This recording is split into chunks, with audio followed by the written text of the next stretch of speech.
நிச்சயமா இந்த செய்திய நீங்க கேள்விப்பட்டிருப்பீங்க. நிம்மதிகள் நிறைந்த வாழ்க்கையில் அசைக்க முடியாத ஒரு வாக்குறுதி இருக்கு.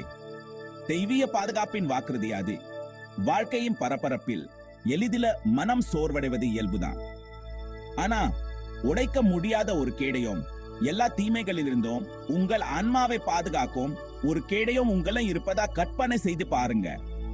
2 தெசலோனிக்கேயர் 3:5 இந்த உறுதியை நமக்கு வழங்குகிறது. ஆனா கர்த்தர் உண்மையுள்ளவர். அவர் உங்களை ஸ்திரப்படுத்தி பொல்லாதவனிடமிருந்து உங்களை காப்பாற்றுவார். இது வெறும் வசனம் மட்டுமல்ல, அமைதியும் நீதியும் நாடுகிற அனைவருக்கும் அளிக்கப்பட்ட தெய்வீக வாக்குறுதி.